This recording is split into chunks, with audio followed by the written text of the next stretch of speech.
Hello students, welcome to the class.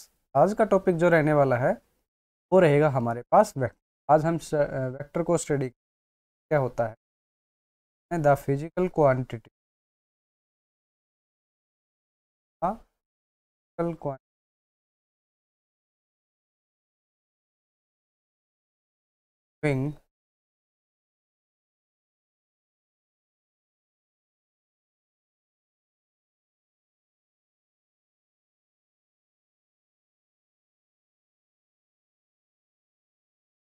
है वो physical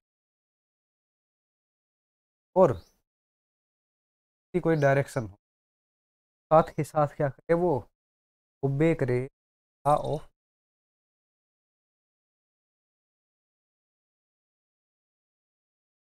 law of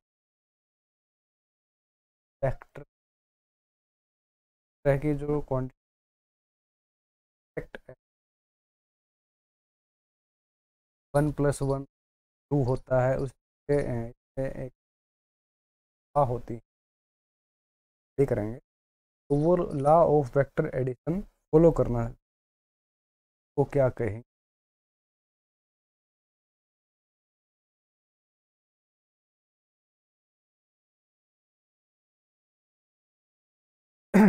distance और displacement होगा 9th स्टैंडर्ड। डिस्टेंस और डिस्टेंस एक्स के डिस्प्लेसमेंट वेक्टर क्वांटिटी, ठीक है। स्पीड एंड आपने पढ़ा होगा, स्पीड क्या है ठीक है। इस सारी क्वांटिटी एग्जाम्पल हम फोर्स हो गया, इलेक्ट्रिक, इस तरह से आप या सारी क्वांटिटी बता सकते हैं एग्जाम्पल लेकर के।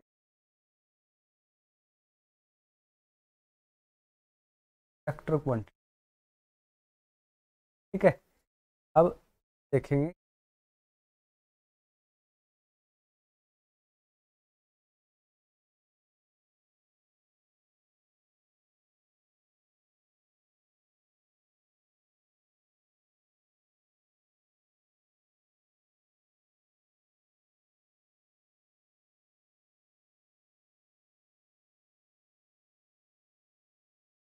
फुल जीरो से स्टार्ट कर रहे हैं वो भी हम से समझ में आ जाए, ऐसे डिस्कस करने की कोशिश कर, ठीक है।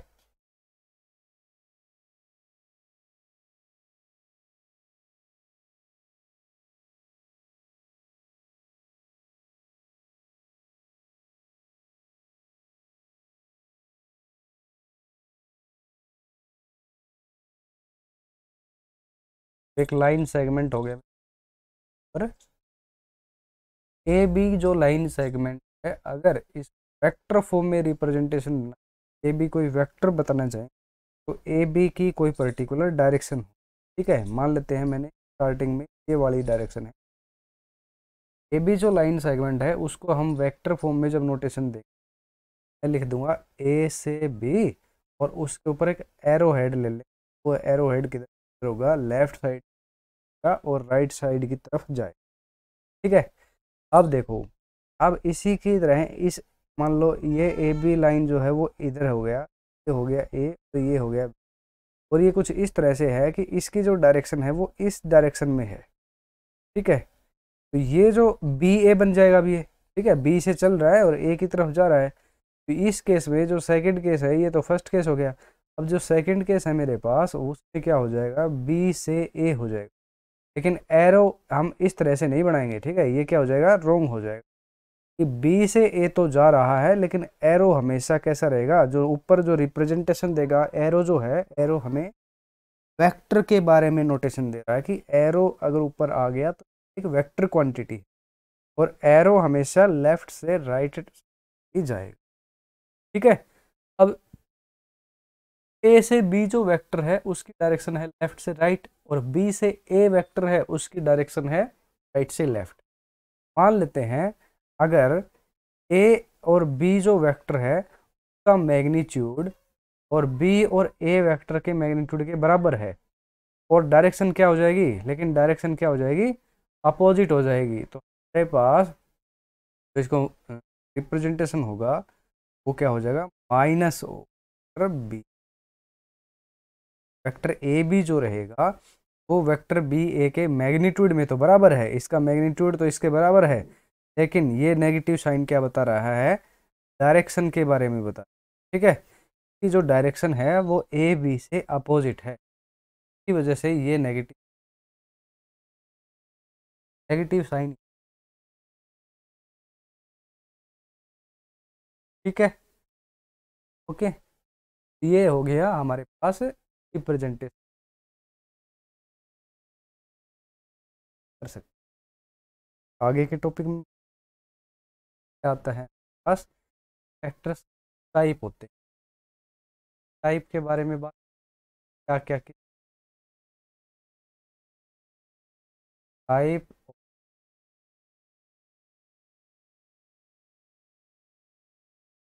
टाइप क्या, तो सबसे पहले इक्वल वेक्टर है, सबसे इक्वल वेक्टर, कोई भी दो वेक्टर इक्वल कब कहेंगे, कोई भी दो वेक्टर होने चाहिए हमारे पास। ठीक है, क्या एक वेक्टर पास वेक्टर पास बी वेक्टर। ठीक है, दो वेक्टर अगर, तो जैसे ए वेक्टर की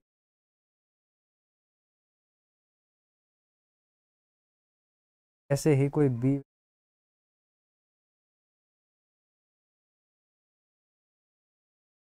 अगर इस वेक्टर को जब उठा करके इसके पास लेके, तो वेक्टर पास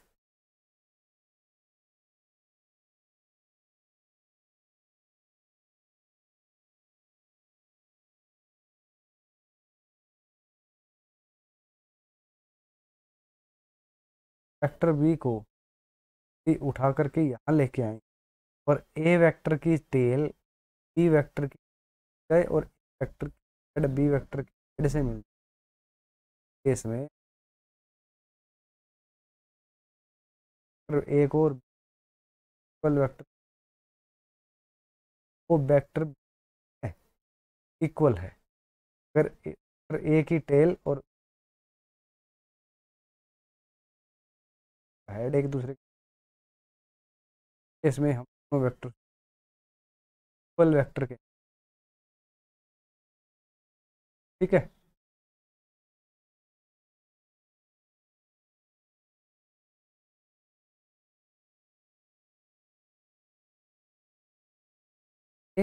अगर हम वैसे मैं ए,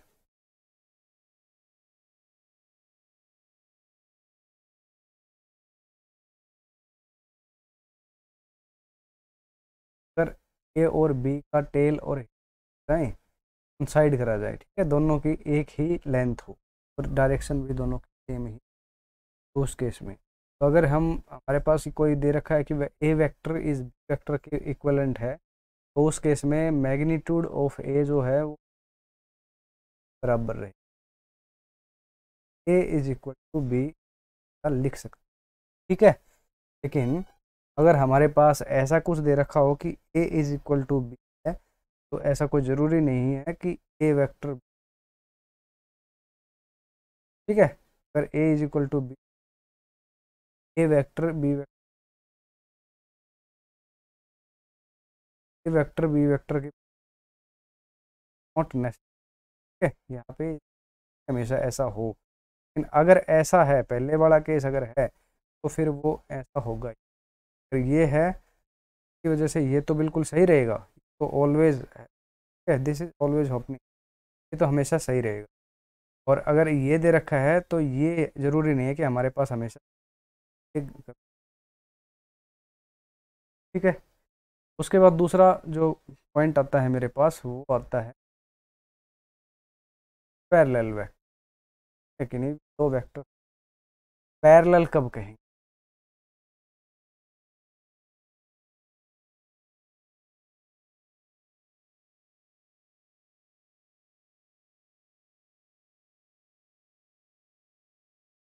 कोई भी दो वेक्टर पैरेलल कब होंगे भाई, पैरेलल, समझ रहे हो? ठीक है।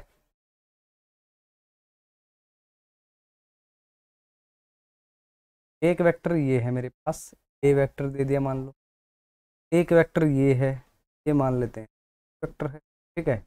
ये दोनों पैरेलल कब होंगे, जब इन दोनों के बीच का जो थीटा है वो कितना हो जाए, जीरो हो जाए। थीटा जीरो कब होगा, जब दोनों सेम डायरेक्शन में होंगे। ठीक है। और एक का मैग्नीट्यूड दूसरे के मैग्नीट्यूड के क्या हो जाए, सब इंटीग्रल मल्टी। ठीक है, दो कंडीशन है, दोनों कंडीशन को कि हम पैरेलल कहेंगे कि जो पहले वाला वेक्टर है वो दूसरे वाले वेक्टर के साथ ये एक तो 0 डिग्री का एंगल बनाए, साथ ही साथ वो जो वेक्टर होगा वो फर्स्ट कंडीशन तो ये है, बोथ हैव सेम, है ना, बोथ हैव सेम डायरेक्शन। ठीक है। और इसके साथ साथ ये पॉइंट भी, तो वेक्टर ई है, कोई भी लगा लो, वो सम स्केलर मल्टीपल, लैम्डा क्या होता है,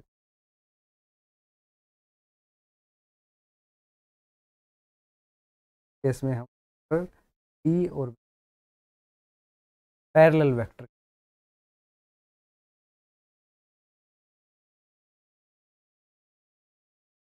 दे सकते हैं, पैरेलल वेक्टर। नेक्स्ट जो टाइप आता है हमारे पास वेक्टर का, वो आता है anti parallel. Anti parallel third जो टाइप आ गया, एंटी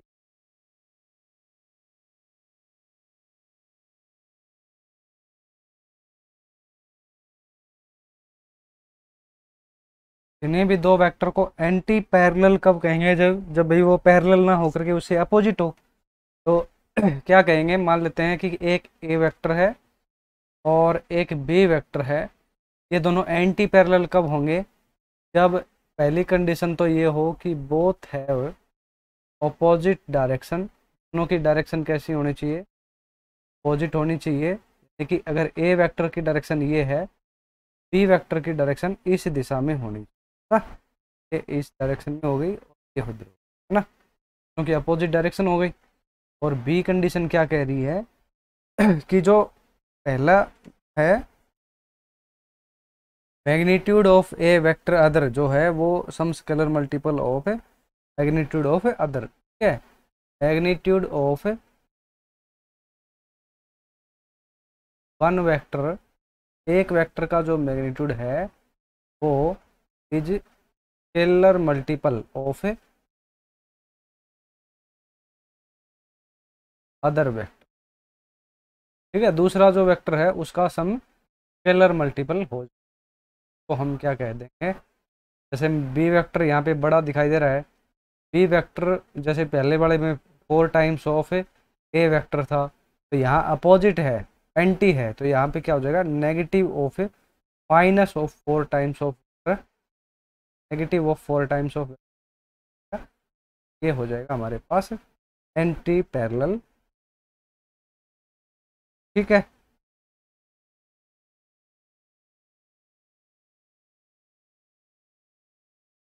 नेक्स्ट मैं बात कर रहा हूँ जीरो वेक्टर।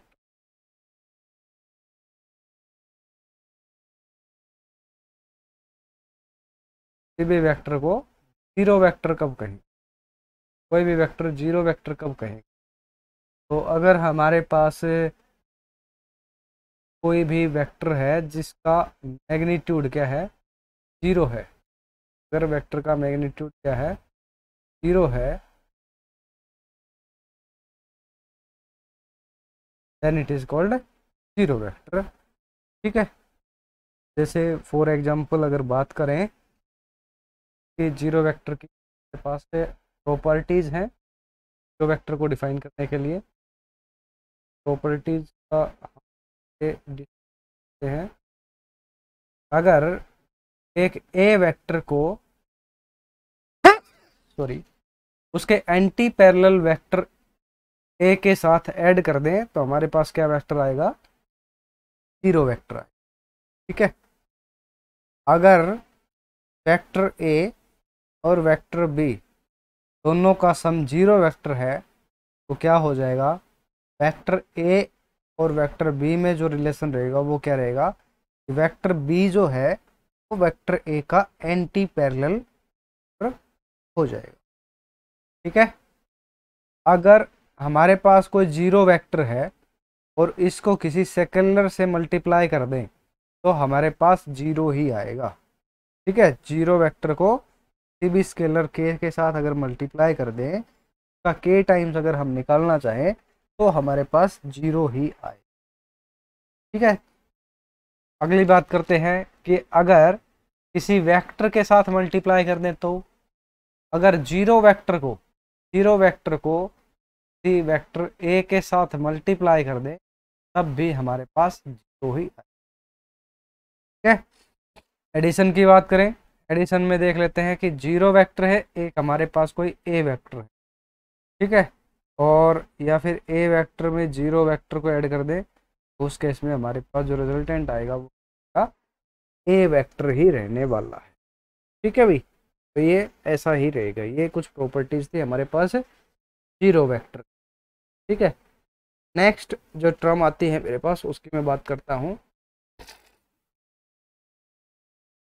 0 वेक्टर समझ में आ गया, 0 वेक्टर से संबंधित कुछ है हमारे पास। अब नेक्स्ट जो टर्म आती है मेरे पास वो आती है यूनिट वेक्टर। यूनिट के बारे में आपको जैसे पता बहुत यूज, तो देखो जो भी वेक्टर क्वांटिटी होती है हमारे पास, इसके अंदर दो चीज़ें होती हैं। एक होता है इसका मैग्नीट्यूड और एक होता है इसकी डायरेक्शन। ठीक है, ये वेक्टर जो है वो दो चीज़ों से मिलकर बना होता है। इस क्वांटिटी को हम बोल देते हैं मैग्नीट्यूड, और ये जो क्वांटिटी है ये रिप्रेजेंटेशन दे रही है इसकी डायरेक्शन। ये है कोई वेक्टर ना, मैंने डेफिनेशन में बताया था, कोई ऐसी क्वांटिटी जिसका एक अपना कोई मैग्नीट्यूड हो और साथ में ही कोई डायरेक्शन भी हो, तो उस क्वांटिटी को हम क्या कहेंगे, वेक्टर क्वांटिटी कह देंगे, है ना। तो यहाँ से ये वाली जो टर्म है, जो टर्म हमें जिसका मैग्नीट्यूड ना होकर के सिर्फ डायरेक्शन के बारे में हमें बता रही है, सेकंड वाली जो टर्म, ये सेकंड वाली टर्म हमारे पास क्या कहलाती है, यूनिट वेक्टर कहलाती है। ठीक है, इस वेक्टर का यूनिट वेक्टर कहलाती है। तो यहाँ से हम कह सकते हैं कि यूनिट वेक्टर जो है, मान लेते हैं ये यूनिट वेक्टर बी है, ये किसके बराबर हो जाएगा, बी वेक्टर को और इसके मैग्नीट्यूड से डिवाइड कर दें। बी वेक्टर को हमने इसके मैग्नीट्यूड से डिवाइड कर दिया तो इसका हमारे पास यूनिट वेक्टर आ गया। ठीक है, तो ये क्या करते हैं हम, इसका मान लो कोई भी ए वेक्टर है या बी वेक्टर है, उसके जो यूनिट वेक्टर होंगे तो हम इस तरह से रिप्रेजेंटेशन देते हैं ना, ऊपर ये थोड़ा सा कैप लगा देते हैं। तो इसका नोटेशन हम क्या बोल लेंगे, कैप ही साथ में कैप बोलेंगे कि ए कैप या फिर बी कैप बोल देते हैं। ठीक है, यूनिट वेक्टर का नोटेशन कैसे पढ़ेंगे हम, ए कैप या बी कैप, कुछ लोग इसको हैट भी बोल देते हैं। ठीक है, तो ए हैट या फिर बी हैट भी कह सकते हो आप इसको। तो ये इस तरह से हम इसको बोलते हैं भाई, ए कैप और बी कैप, ए कैप और बी कैप या ए हैट और बी हैट, ये क्या कहते हैं, यूनिट वेक्टर के नोटेशन को दर्शा रहे हैं। ये यूनिट वेक्टर है हमारे पास और इसका ये नोटेशन। ठीक है, इस तरह से आप इसको दर्शा सकते हो। नेक्स्ट अगर बात करें तो जो ए कैप और बी कैप है, इसका जो मैग्नीट्यूड रहने वाला है वो हमेशा कितना रहेगा, 1 रहेगा भाई। ठीक है, ये इसका एक इम्पोर्टेंट प्रॉपर्टी है कि जो यूनिट वेक्टर है उसका मैग्नीट्यूड कितना होता है, 1 होता है। ठीक है, ओके। और यहाँ से ये भी पता चलता है कि यूनिट वेक्टर का यूज क्या है, कि यूनिट वेक्टर जो है वो हमें क्या बताता है, direction, tells us the direction of vector. ठीक है ना, यूनिट वेक्टर जो है वो हमें डायरेक्शन ऑफ वेक्टर के बारे में बताता है। वेक्टर जो हमारे पास है उसकी डायरेक्शन के बारे में हमें यूनिट वेक्टर से पता चलता है। यूनिट वेक्टर अगर हमारे पास है तो वो उसकी डायरेक्शन को बता देगा। ठीक है, अब नेक्स्ट बात करते हैं, इससे आगे चलते हैं। यूनिट वेक्टर तो अभी हमें पता चल गया कि यूनिट वेक्टर नाम की कोई चीज़ होती है। उससे आगे बढ़ते हैं अब।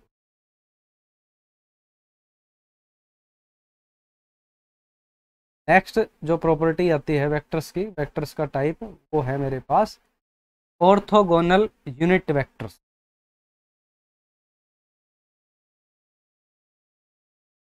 Orthogonal unit vector.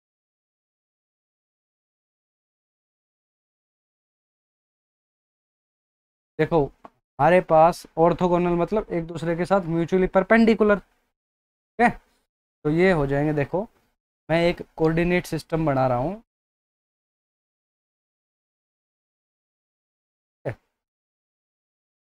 ये इसका ओरिजिन है। यहाँ से हमारे पास ये जो है वो मैं मान लेता हूँ कि एक्स एक्स को नोटेशन कर दे रहा है, ये वाई एक्सिस के बारे में बता रहा है, और ये मेरे पास है जेड एक्सिस। ठीक है, तो एक्स वाई और जेड एक्सिस के कोरस्पॉन्डिंग हमारे पास कुछ यूनिट वेक्टर्स का नोटेशन हम जनरली लेकर के चलते हैं। तो एक्स एक्सिस के कोरस्पॉन्डिंग जो हमें डायरेक्शन के बारे में बताता है, उस यूनिट वेक्टर को हम मेनली ज़्यादातर आई कैप से रिप्रेजेंटेशन देते हैं। वाई एक्सिस की डायरेक्शन में हमारे पास जो यूनिट वेक्टर होता है वो जे कैप की नोटेशन, उसको हम ज़्यादातर लेकर के चलते हैं, और जेड एक्सिस के कोरस्पॉन्डिंग के कैप। ठीक है, तो ये एक्स वाई और जेड जो हैं ये क्या हैं, आई जे और के क्या हैं, unit vector along I cap, J cap and K cap are unit vectors. क्या है ये, यूनिट वेक्टर्स हैं अलोंग क्या है, X Y and Z axis respectively. ठीक है, एक्स एक्सिस के अलोंग आई कैप है, वाई एक्सिस के अलोंग जे कैप है, और जेड एक्सिस के अलोंग के कैप है। तो अकॉर्डिंग टू डेफिनेशन हम क्या लिख सकते हैं कि जो आई कैप यूनिट वेक्टर है वो क्या हो जाएगा, x vector divided by magnitude of x के बराबर हो जाएगा, है ना। और जे यूनिट वेक्टर है वो क्या हो जाएगा, Y vector divided by magnitude of Y के बराबर हो जाएगा। और के जो कैप है मेरे पास वो क्या हो जाएगा, Z vector divided by magnitude of Z vector के बराबर है। और ये तीनों वेक्टर क्या है, म्यूचुअली परपेंडिकुलर, तो इनको ऑर्थोगोनल यूनिट वेक्टर्स कहते हैं। ठीक है, एक दूसरे के साथ तीनों ही आपस में है, परपेंडिकुलर है। नेक्स्ट टर्म की बात कर लेते हैं।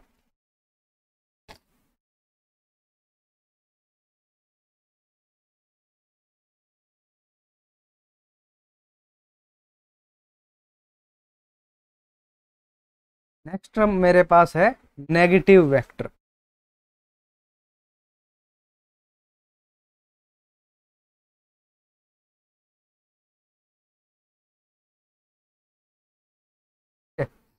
तो नेगेटिव वेक्टर क्या हो जाएगा, अपोजिट डायरेक्शन हो, मैग्नीट्यूड क्या हो का सेम हो, है ना।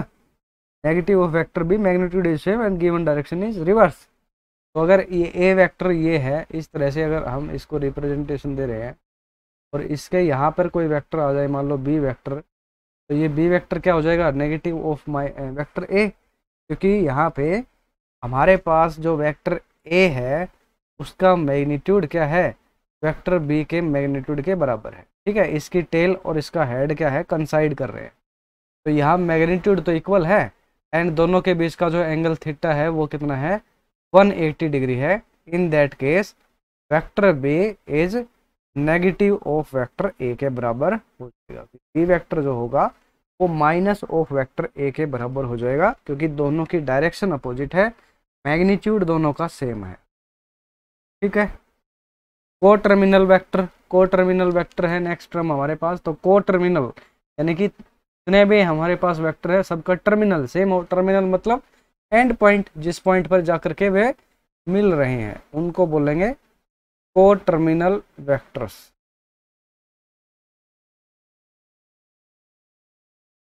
एंड पॉइंट सेम है सबका।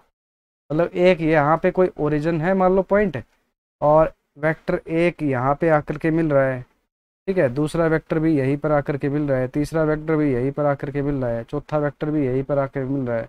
तो ये सारे जो वेक्टर है, ए वेक्टर, तो मान लिया बी वेक्टर, ये सी वेक्टर और ये डी वेक्टर, तो यहाँ पे वेक्टर ए बी सी और डी आर कॉल्ड क्या, को टर्मिनल वेक्टर। क्या बोलेंगे इनको, को टर्मिनल वेक्टर्स बोल, ठीक है, इनको को टर्मिनल वेक्टर बोल देंगे। कोप्लेनर वेक्टर, नेक्स्ट जो टर्म आती है मेरे पास उसको बोलते हैं कोप्लेनर वेक्टर। तो कोप्लेनर वेक्टर आप समझ जाओगे, नाम से पता चल रहा है वो सारे वेक्टर जो सारे के सारे एक ही प्लेन में लाई कर रहे हों उनको बोल देंगे कैसे, कोप्लेनर वेक्टर, ठीक है। नेक्स्ट टर्म पे चलते हैं, हमारे पास नेक्स्ट टर्म आती है एंगल बिटवीन टू वेक्टर्स। हमारे पास कोई दो वेक्टर है और उनके बीच आज हम जो डिस्कस करने वाले हैं वो करेंगे एंगल बिटवीन टू वेक्टर्स। क्या बोलेंगे, एंगल बिटवीन टू वेक्टर्स। तो देखो भाई कुछ बातें यहाँ पे भी बहुत बारीकी से आपको ध्यान रखनी पड़ेगी, ठीक है। क्या है देखो, एक सिंपल एक लाइन में ही यहाँ पे बता देता हूँ मैं तुम्हें, ठीक है।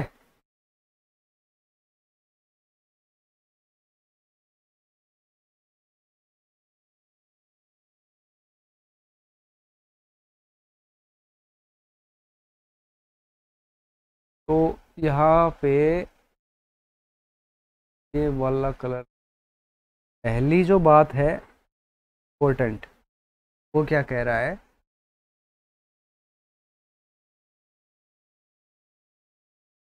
If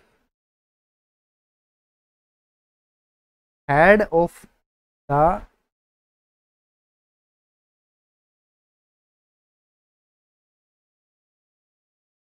coincide with head of other vector और tail, ठीक है, tail is coincide with tail of other vector, ठीक है। तो उस केस में हमारे पास हमें क्या करना है,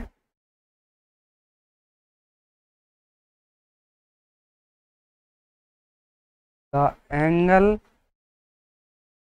between two vectors is internal angle, ठीक है, इज इंटरनल एंगल। जैसे कि फॉर एग्जांपल अगर हम बात करें यहाँ पे,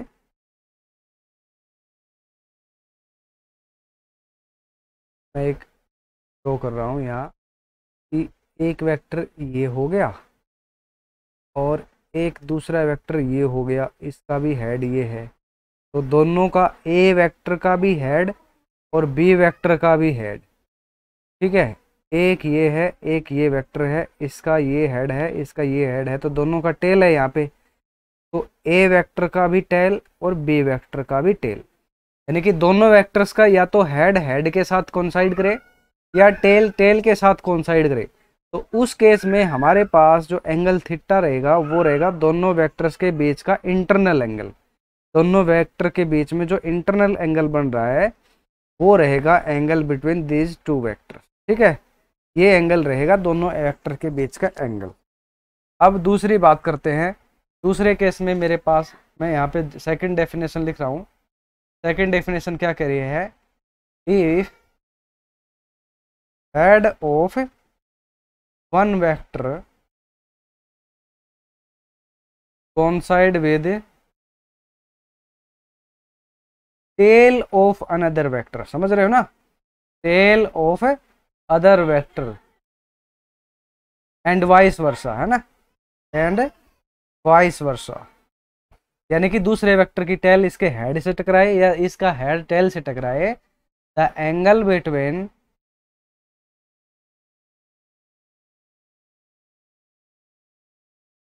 two vectors is external angle. Case में हमारे पास एंगल कौन सा रहेगा, एक्सटर्नल एंगल हम यहाँ पे लेकर के चलेंगे। एक्सटर्नल एंगल जो रहेगा वो दोनों के बीच के एंगल को रिप्रेजेंटेशन यहाँ पे करेगा। मान लेते हैं एक वेक्टर है ये और एक वेक्टर है मेरे पास ये, ठीक है। तो ए वेक्टर का हेड बी वेक्टर के टेल से कोइंसाइड कर रहा है, इन दोनों के बीच में इंटरनल एंगल तो हो गया ये, और हमारे पास अब जो एंगल बनेगा वो रहेगा एक्सटर्नल एंगल। तो ये वाला एंगल थीटा यहाँ पे ए वेक्टर और बी वेक्टर के बीच का रिप्रेजेंटेशन देगा, ठीक है।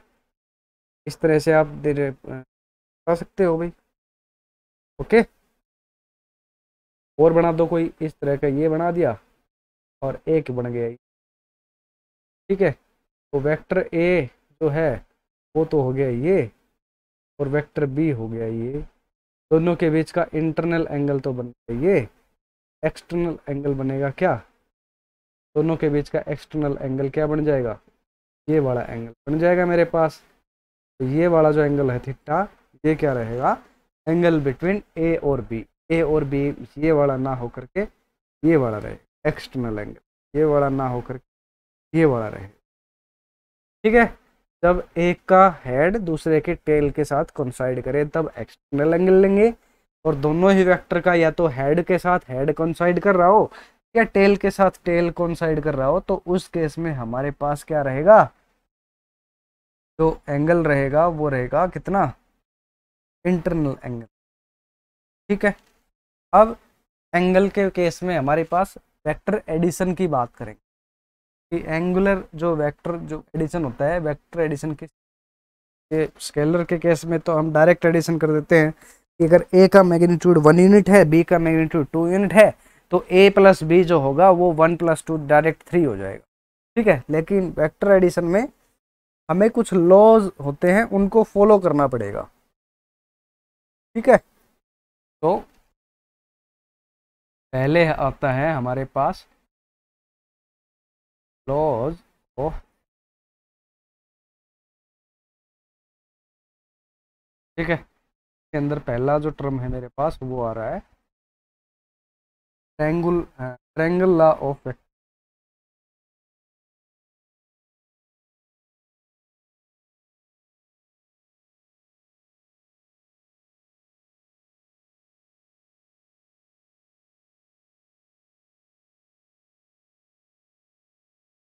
ठीक है। Triangle law of vector addition.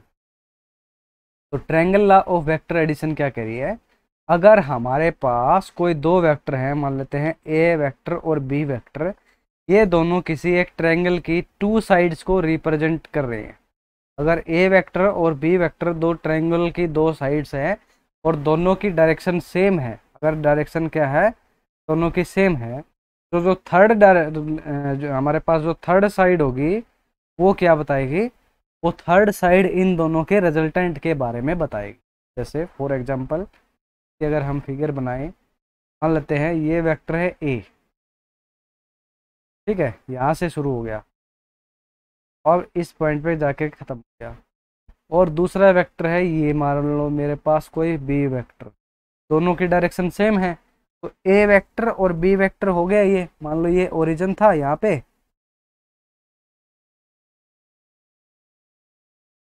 ये ओरिजिन था मेरे पास, ये कोई ए पॉइंट है, ये कोई बी पॉइंट है, तो इन दोनों का जो रिजल्टेंट होगा वो क्या रहेगा, इस पॉइंट से इस पॉइंट तक हम ऐसे चलेंगे, ठीक है, इसको इससे मिला, और ये जो होगा अपोजिट डायरेक्शन में, ये कोई भी रिजल्टेंट इसके रिजल्टेंट को बारे में बताएगा, ठीक है। तो जो आर रहेगा रिजल्टेंट, वो क्या रहेगा, vector A plus vector B के सम के बराबर रहेगा।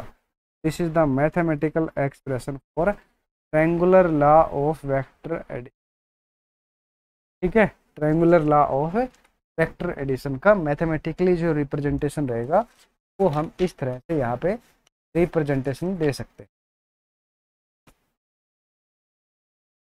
ठीक है।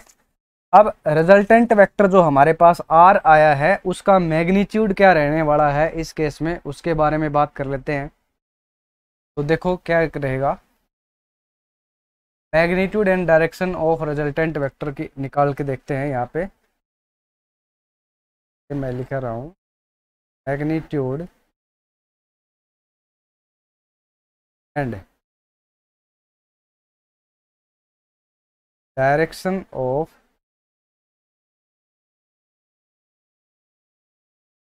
रिजल्टेंट, ठीक है, इसका मैग्नीट्यूड और इसकी डायरेक्शन निकालेंगे। तो हमने क्या किया था, एक ट्रायंगल माननी थी, तो पहले निकाल रहे हैं इसका मैग्नीट्यूड। तो क्या किया था हमने, देखो एक वेक्टर ए मान दिया था और एक वेक्टर बी मान लिया। ये है वेक्टर, ये है मेरे पास वेक्टर, ठीक है, और ये इनका रिजल्टेंट आया था आर। ये ओ पॉइंट हो गया, ठीक है। अब मैं क्या कर रहा हूँ, इसके एक राइट एंगल ट्रायंगल में बना रहा हूँ। तो यहाँ से मैंने एक परपेंडिकुलर, और ये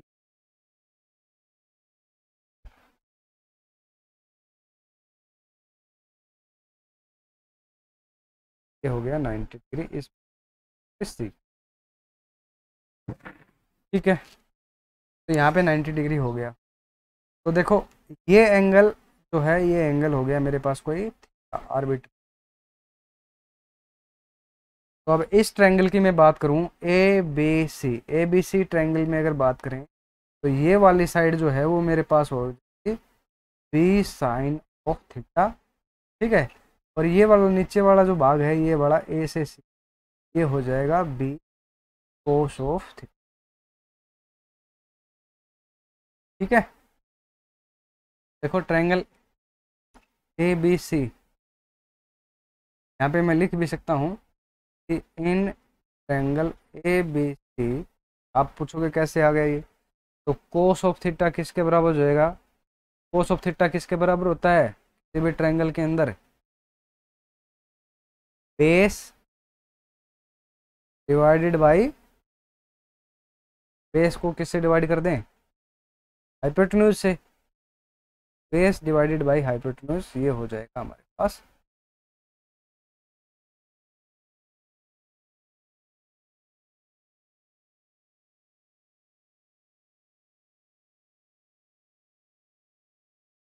कोस ऑफ थीटा, ठीक है। तो जो ए सी है वो किसके बराबर हो जाएगा,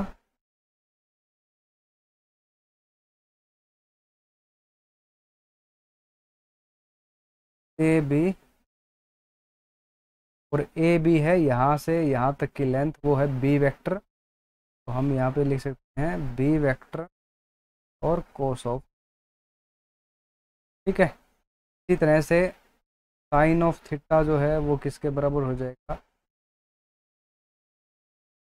B C divided by A B, ठीक है। और B C divided by A B, तो ये फर्क यहाँ से बी सी का,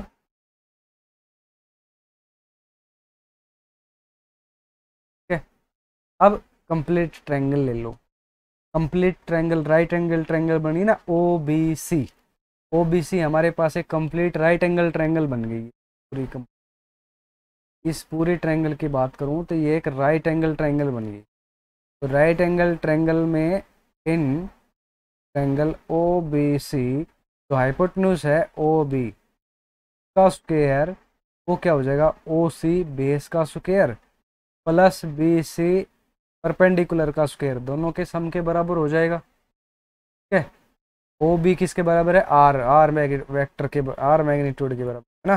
तो यहाँ पे मैं लिख रहा हूँ आर का जो स्क्वायर है वो किसके बराबर हो जाएगा, ओ सी, ओ सी किसके बराबर है, ओ ए प्लस ए सी, ये मैं लिख रहा हूँ ओ ए प्लस ए सी का स्क्वायर प्लस बी सी, ओ ए कितना है, ए वेक्टर, ये तो हो गया ए वेक्टर, प्लस ए सी कितना है B cos of theta, B cos of theta का स्क्वायर, प्लस बी सी कितना है सी साइन ऑफ थीटा का, है ना। इसका होल स्क्वायर ओपन करेंगे, स्क्वायर ओपन करेंगे, ये जो आर वेक्टर का स्क्वायर है मेरे पास वो किसके बराबर हो जाएगा, ए का square plus B cos of theta का square plus twice of A B cos plus b sine of theta का,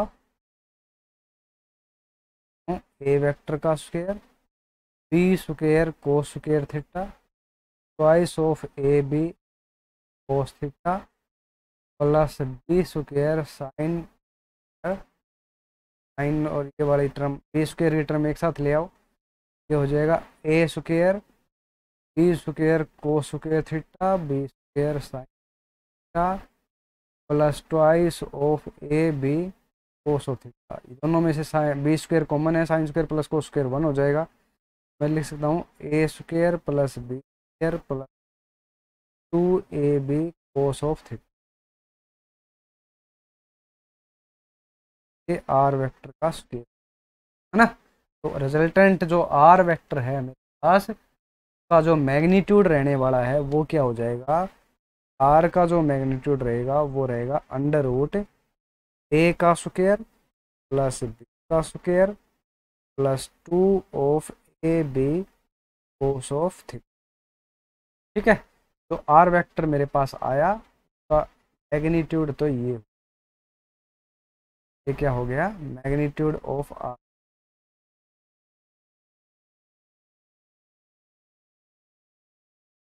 तो ए वेक्टर और बी वेक्टर दोनों का सम करके हमने जो रिजल्टेंट निकाला था R triangular law of vector addition से, वो रहेगा ये रिजल्टेंट आर वेक्टर।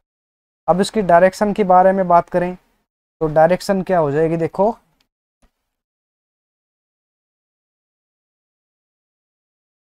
एक बार ट्रायंगल देख लेते हैं।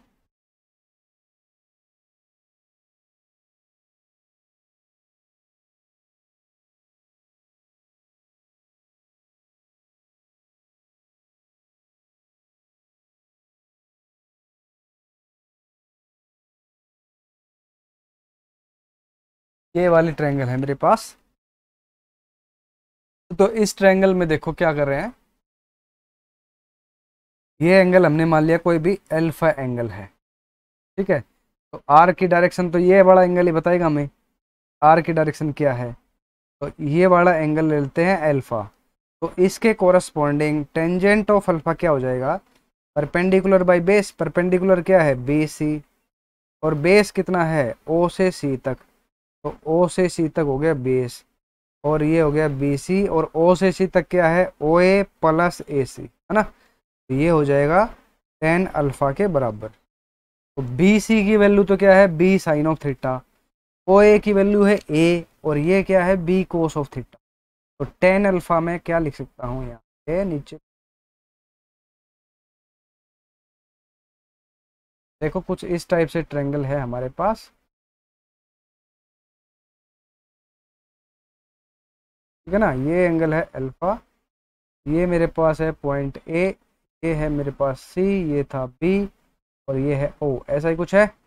ये है आर वे, और ये है बी साइन ऑफ थीटा, ये वाली टर्म है बी कोस ऑफ थीटा, ये वेक्टर है बी और ये वेक्टर है ए। तो यहाँ पे टेंजेंट ऑफ अल्फा किसके बराबर आ गया मेरे पास, परपेंडिकुलर डिवाइडेड बाय बेस, और बेस दो पार्ट्स में है ओ ए प्लस ए सी, और बी सी है मेरे पास बी साइन ऑफ थीटा, ओ ए है मेरे पास ए वेक्टर, और ये है बी कोस ऑफ, ठीक है। ये हो जाएगा मेरे पास टेंजेंट ऑफ, तो ये जो टेंजेंट ऑफ अल्फा है वो हमारे पास आर वेक्टर की डायरेक्शन के बारे में बताए। ठीक है, नेक्स्ट चलते हैं अगले टॉपिक पे। ये तो हो गया हमारे पास triangular law of vector addition, और उसका रिजल्टेंट आर कैसे निकलेगा, उसका मैग्नीट्यूड क्या रहेगा, और उसकी डायरेक्शन अगर निकालनी पड़े कभी तो वो हम किस तरह से निकालें। नेक्स्ट जो टॉपिक है मेरे पास वो है parallelogram law of vector addition, है ना।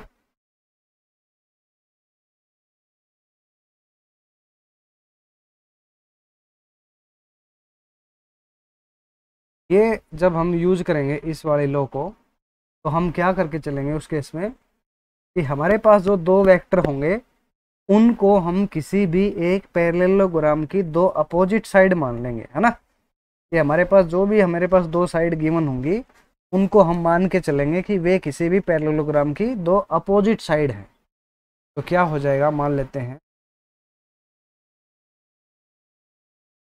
एक तो वेक्टर है ये मेरे पास ए वेक्टर, और एक वेक्टर है मेरे पास कोई ये बी वेक्टर।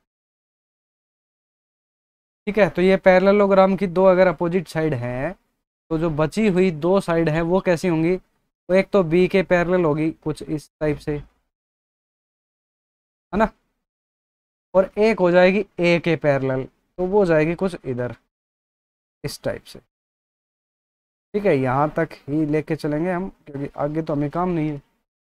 और इनका रिजल्टेंट क्या हो जाएगा, देखो अगर ये बी वेक्टर है तो ये ए वेक्टर के बराबर हो जाएगा, ये वाला भी इसके सामने, इस ए के जो सामने है वो ए वेक्टर के बराबर हो जाएगा क्योंकि पैरेलल है, और बी के सामने है वो बी वेक्टर के बराबर हो जाएगा। तो जब इस बी वेक्टर को इस ए वेक्टर के साथ जोड़ेंगे तो हमारे पास ये वाली जो लाइन आएगी ये यहाँ तक, ये इसका आर वेक्टर लिख सकता हूँ मैं, है ना। तो ये वाला जो अगर इसका हाफ पोर्शन ही हम स्टडी करके चले तो वही आ गया जो हमारे पास triangular law of vector addition में था। ठीक है, तो ये क्या आ जाएगा मेरे पास, वही जो आर का मैग्नीट्यूड रहने वाला है वो वही हो जाएगा ए square plus B square plus twice of A B cos of theta. ठीक है ना, सेम वैसा आएगा कि देखो यहाँ पे इसको आगे बढ़ा देंगे और यहाँ पे एक नॉर्मल ड्रॉ कर लेंगे, ये 90 डिग्री हो जाएगा, ये एंगल थीटा हो जाएगा। ठीक है, तो इस तरह से सेम वही वाली वैल्यू निकल के आएगी जो हमारे पास triangular law of vector addition में निकल के आई थी। इसी तरह से अगर ये वाला एंगल आप अगर अल्फ़ा मान के चले तो इसकी अगर डायरेक्शन निकालना चाहो रिजल्टेंट आर की तो वो भी वही आ जाएगी B sine of theta divided by क्या, A plus B cos of. ठीक है, ये वाली वैल्यू यहाँ पे आ जाएगी। अब देखो आर जो है हमारे पास,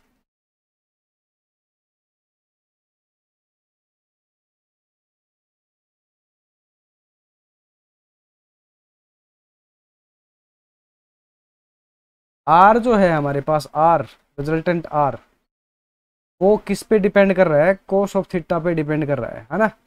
कोस ऑफ थीटा पे डिपेंडेंट है, और कोस ऑफ थीटा जो है उसकी मैक्सिमम वैल्यू तो होती है +1 और मिनिमम वैल्यू होती है -1, मतलब कोस ऑफ थीटा की वैल्यू -1 से लेके +1 के बीच में लाई करती है। तो जो रिजल्टेंट आर वेक्टर है उसकी वैल्यू भी -1 और +1 के बीच में लाई करेगी। ठीक है, अगर कोस ऑफ थीटा जो हमारे पास मैग्नीट्यूड आ रहा है ये A square plus B square plus में twice of A B cos of theta, अगर इसकी वैल्यू -1 ले तो ये रिजल्टेंट आ जाएगा ए माइनस बी का स्क्वायर, और अगर इसकी वैल्यू +1 ले तो ये आ जाएगा ए प्लस बी का स्क्वायर।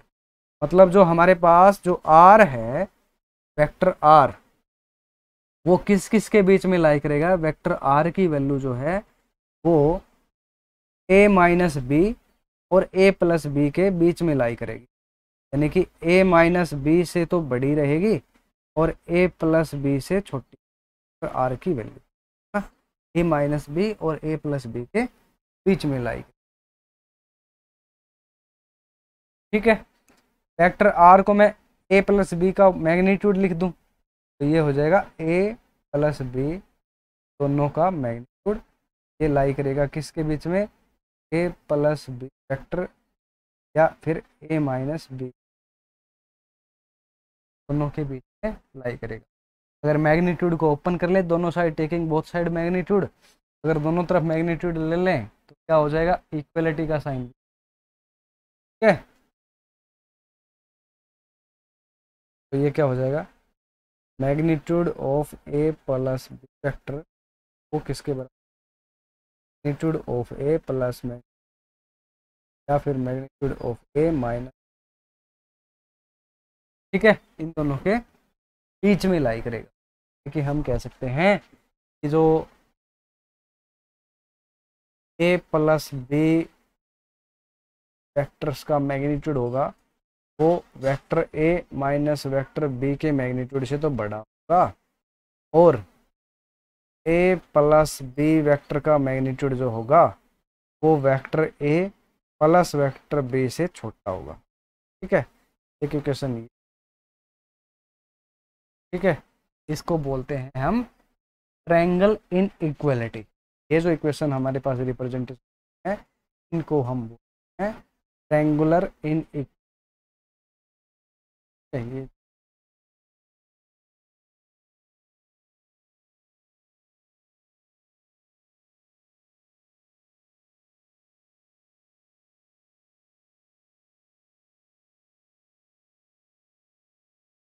ठीक है, पॉलीगन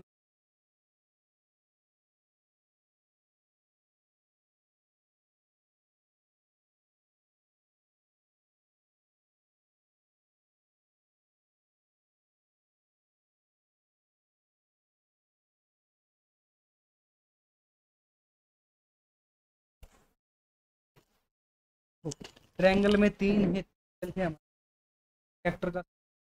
अब यहाँ अगर हमारे n नंबर ऑफ साइड है,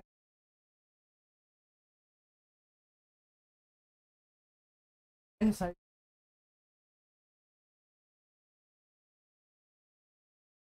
लास्ट का करेक्शन बताएगी। फॉर एग्जाम्पल फिर बना ले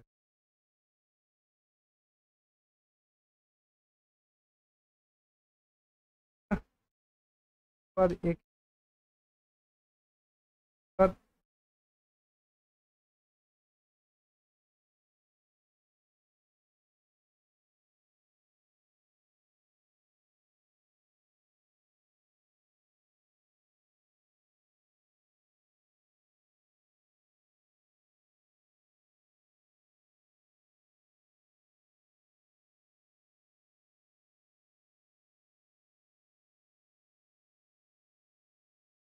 ये मान लेते हैं इनिशियल,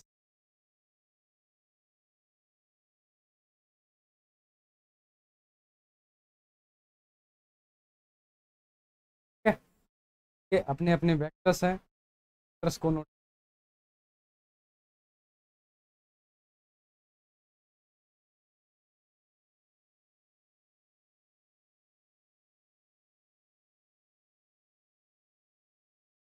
ठीक है।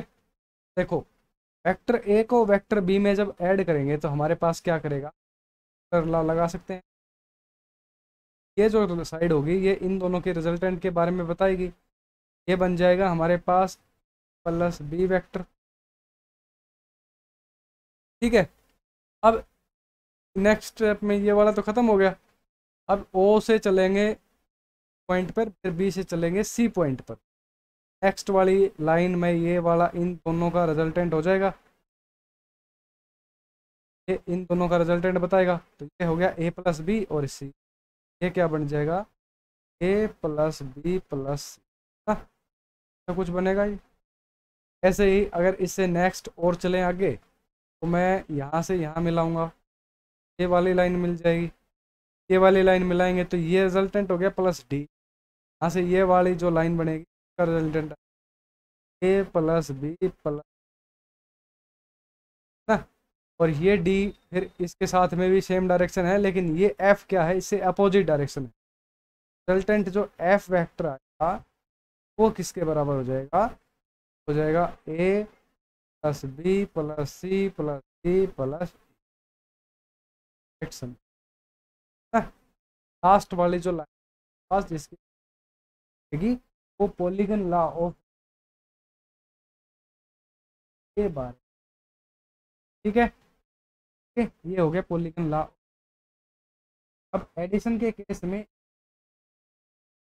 जानकारी हम, जब भी आप अगर वेक्टर को एडिशन कर रहे हैं और उस केस में हमारे पास वेक्टर्स जो हैं वो इस तरह से बन रहे हैं कि वो एक क्लोज शेप बना रहे हैं, है ना, सारे के सारे एक क्लोज शेप बना रहे हैं, क्लोज है, तो उनका जो सही हमारे भी वेक्टर हैं, ये वेक्टर का डायरेक्ट कम रहेगा, तो हमेशा जीरो रहेगा। मान लो ये है, इस ट्रायंगल में एक वेक्टर ये हो गया,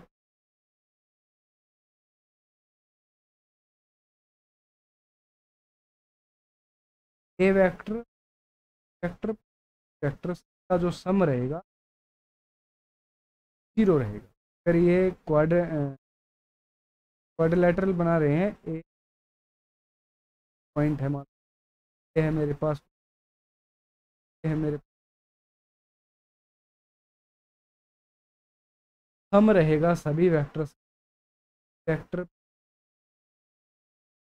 की वेक्टर, सभी के सभी वेक्टर्स कम रहने वाला। ठीक है, ये तो था।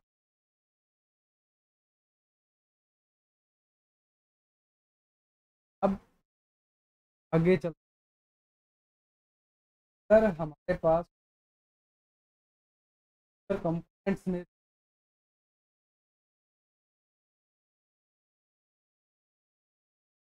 क्या रिजल्टेंट है, रेक्टेंगुलर कंपोनेंट्स ऑफ, काफ़ी इंपॉर्टेंट चीज़, बहुत बार रिजोल्व करने को मिलेगा फिजिक्स।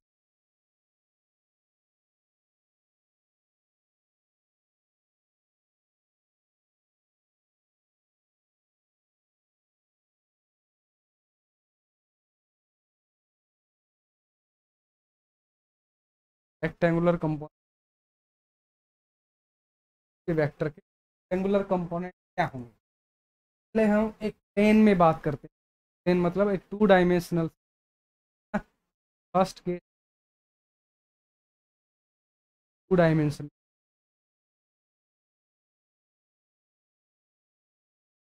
एक्स वाई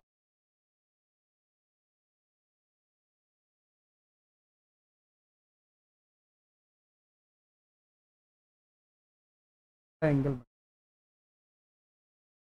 पाई है, फिर टू परपेंडिकुलर कंपोनेंट्स में रिजोल्व करेंगे।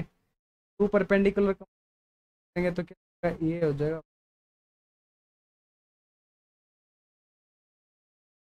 एक्स एक्सिस के अलोंग जो कंपोनेंट इसका R O X, Y axis along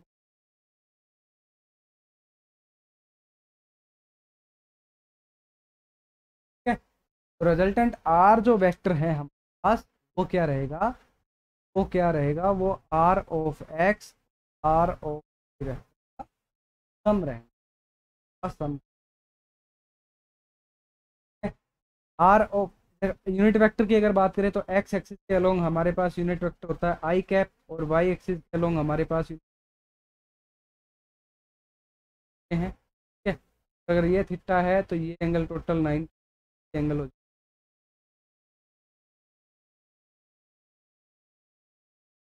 जाए क्या, तो आर ऑफ एक्स है वो किसके बराबर होता है, आर ऑफ एक्स हो जाए आर आई कैप, ठीक है। आर ऑफ आई वेक्टर जो रहे वो किसके बराबर, आर ऑफ शुड इन,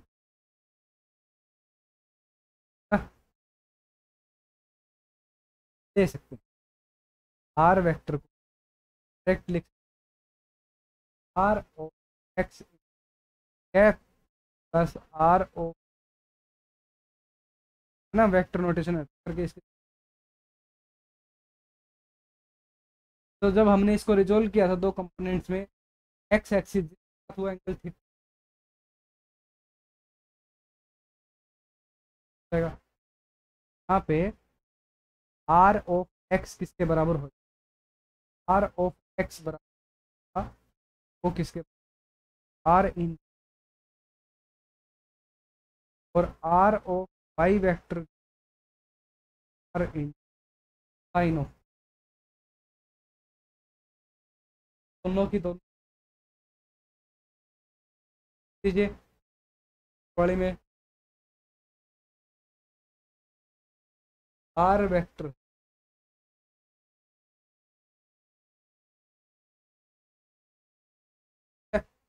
और साइन है। आर वेक्टर को मैं लिख सकता हूँ R vector magnitude R magnitude cosine है है आर मैग्नीट्यूड आउट हो गया। आर यूनिट वेक्टर जो है की वैल्यू आ पास कोसाइन का इंटरसेप्ट और साइन ऑफ थीटा ये वैल्यू आ गई। आर यूनिट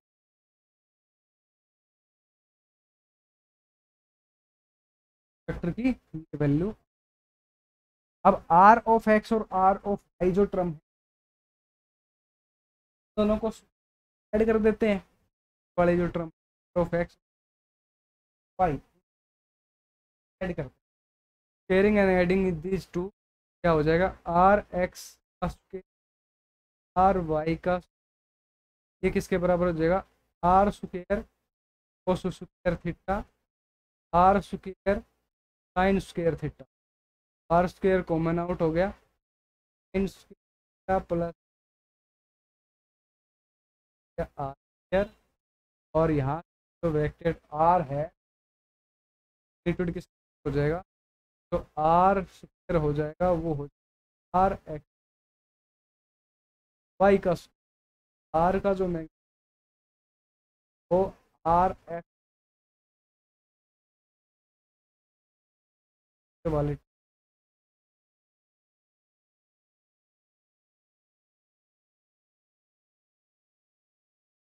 हैं। अब थीटा है उस थीटा को हम कैसे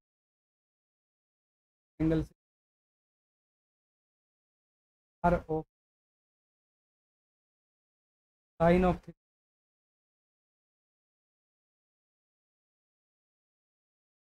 ये वाले टर्म डालना चाहेंगे या आगे जरूरत पड़ सकती है कब इस केस में किसी भी वेक्टर कंपोनेंट परपेंडिकुलर।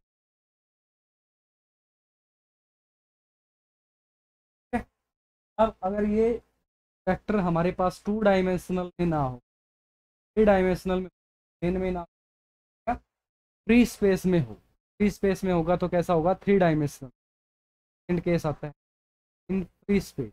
अगर फ्री स्पेस में हो 3 डायमेंशनल में तो हम क्या देखो क्या करेंगे डायमेंशनल का तो टाइप से फिगर बनेगा हमारे पास तो एक्स वाई प्लेन था अभी जेड भी बन जाएगा क्या।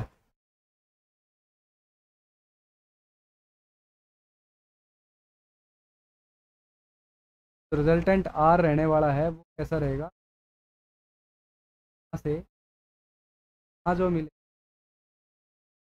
वो रहेगा आर ठीक है। अब इस आर वेक्टर दो था अब 3 कंपोनेंट्स में रिजल्ट होगा तो along X axis along Y axis और अलोंग जेड एक्सिस 3 एक्सिस है ना। एक्स एक्सिस के अलोंग हमने ले लिया ये जो कंपोनेंट है ये हो जाएगा R O X Y axis के अलोंग हो जाएगा ये आर ओ वाई और जेड एक्सिस के अलोंग हो जाएगा बस आर जेड। इसके अलोंग यूनिट वेक्टर कैप है इसके अलोंग कैप है और इस है ठीक है बस। रिजल्टेंट आर आएगा उसको हम डायरेक्ट लिख सकते हैं कि रिजल्टेंट आर जो है वो आर एक्स के बराबर हो जाएगा। आर एक्स को हम क्या लिख सकते हैं आर एक्स का magnitude into unit vector along axis R Y का magnitude into vector along Y axis R Z का मैग्नीट्यूड और यूनिट वेक्टर आर। अब एंगल की बात कर लेते हैं, ठीक है। कोसाइन ऑफ जो एक्स एक्सिस के साथ एंगल, ये आर वेक्टर है, ये एक्स एक्सिस का वाई और बना रहा है, तो कोसाइन ऑफ एल्फा जो रहने वाला है रहेगा आर बाई आर। ये हमने प्लेन में निकाल लिया था, है ना, 2 डायमेंशनल में। इसे पहले वाला टॉपिक डायमेंशनल वहाँ पे हम निकाली है, चलो आर एक्स बराबर हो जाए। जैसे बीटा एंगल बना रहा है अगर वाई एक्सिस के, तो कोसाइन ऑफ बीटा जो होगा आर ऑफ आई डिवाइड, अगर गामा एंगल बना रहा है जेड एक्सिस के साथ, गामा अगर एंगल बना रहा है जेड एक्सिस के साथ, तो कोसाइन ऑफ गामा हो जाएगा R Z divided by R के बराबर, ठीक है। तो यहाँ पे हम डायरेक्ट लिख सकते हैं कि कोसाइन ऑफ अल्फ़ा जो है वो हो जाएगा R X divided by R vector. R vector का मैग्नीट्यूड किसके बराबर है? आर वेक्टर का मैग्नीट्यूड हो जाएगा आर एक्स का स्क्वायर प्लस आर वाई का स्क्वायर प्लस आर जेड का स्क्वायर, ठीक है। और इसका हम एक नोटेशन दे देंगे, कोई भी स्मॉल एल। ये हमने कि मान लिया कि ये जो सारी टर्म है, ये वाली टर्म हमने कोई स्मॉल एल के नोटेशन से रिप्रेजेंटेशन दे दी, ये स्मॉल एल के बराबर है, ठीक है। इसी तरह से कोसाइन ऑफ बीटा लिख सकते हैं, तो कोसाइन ऑफ बीटा किसके बराबर हो जाएगा? R of Y divided by R magnitude, मतलब आर एक्स का स्क्वायर प्लस आर वाई का स्क्वायर प्लस आर जेड का स्क्वायर, और इसको हमने दे दिया कोई स्मॉल एम से। और कोसाइन ऑफ गामा की बात कर लें, इसी तरह से हमारे पास कोसाइन गामा बन जाएगा R of Z divided by R X square plus R Y square plus, ये किसके बराबर हो जाएगा? एम एन हो गया, स्मॉल एन, ठीक है। तो यहाँ पे हमारे पास जो एल एम और एन है, इनको बोलते हैं हम direction cosines of vector R, ठीक है। जो हमारे पास एल एम और एन है, इनको बोलते हैं क्या? Direction cosine of vector R, ठीक है। डायरेक्शन कोसाइंस के स्क्वायर का जो सम होता है वो रिजल्टेंट हमेशा किसके बराबर होता है? 1 के बराबर होता है। तो हम यहाँ पे लिख सकते हैं कि डायरेक्शन कोसाइंस के स्क्वायर का सम, मतलब एल का स्क्वायर प्लस एम का स्क्वायर प्लस एन का स्क्वायर, वो किसके बराबर हो जाएगा? Cos square alpha plus cos square beta plus cos square gamma, वो हो जाएगा R X square plus R Y square plus R Z square divided by R X square plus R Y square plus R Z square, that is equal to 1। Direction cosines के square का जो सम होगा वो हमेशा के बराबर हो जाएगा, 1 के बराबर रहेगा। ये बात हमेशा ध्यान रखना भाई। तो ये क्या था? 3 डायमेंशनल में रेक्टेंगुलर कंपोनेंट्स का रिजोल्व करना और 2 डायमेंशन में रेक्टेंगुलर कंपोनेंट्स को रिजोल्व करना, ये हमने यहाँ पे देखा है भाई।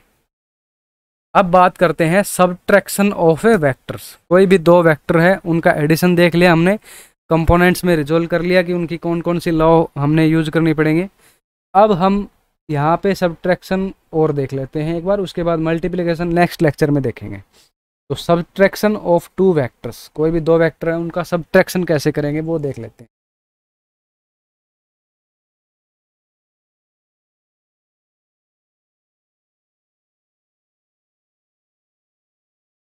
वेक्टर्स के बीच में सब्ट्रैक्शन किस तरह से होता है?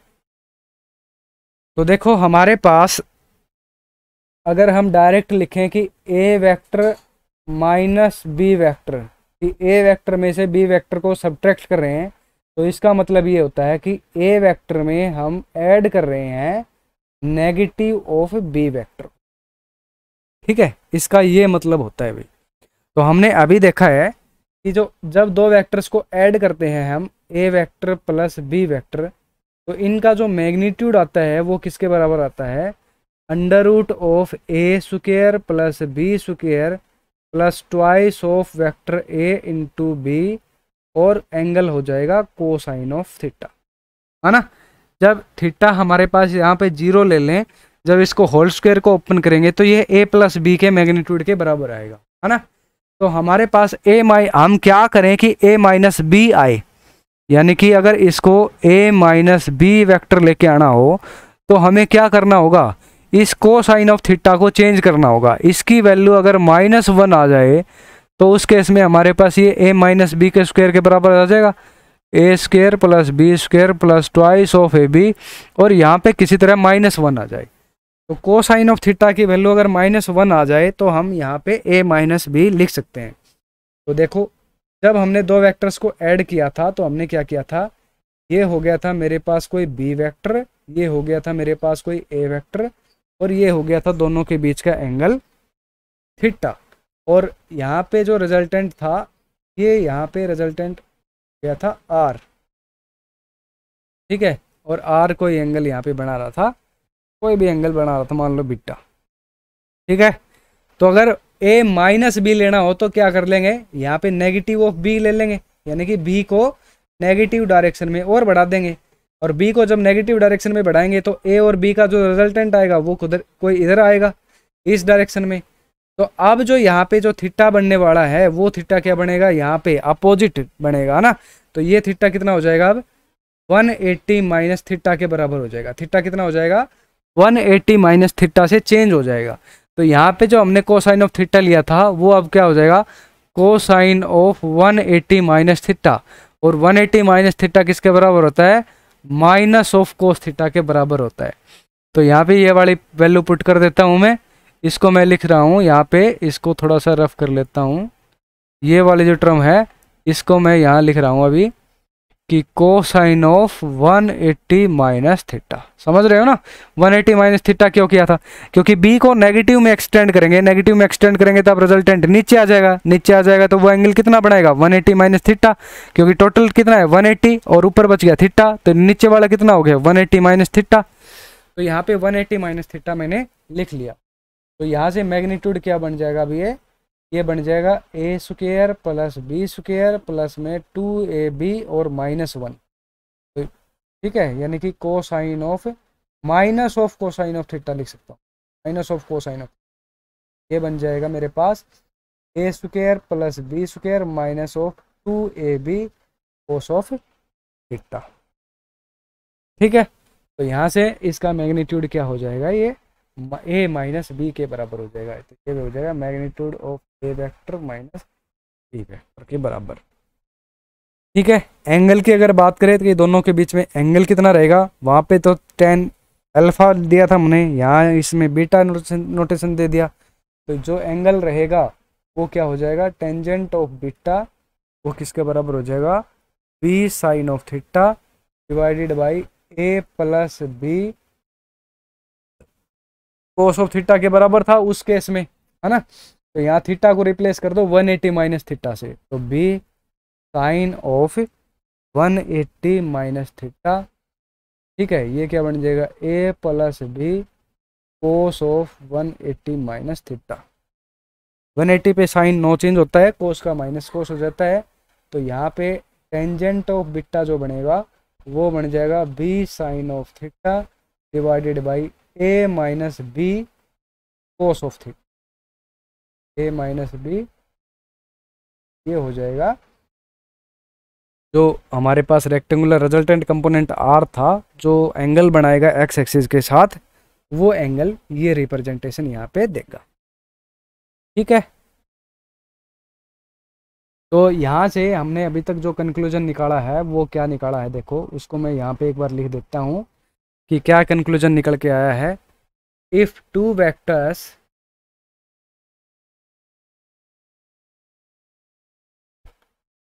a एंड वेक्टर b, ठीक है, आर इंक्लाइंड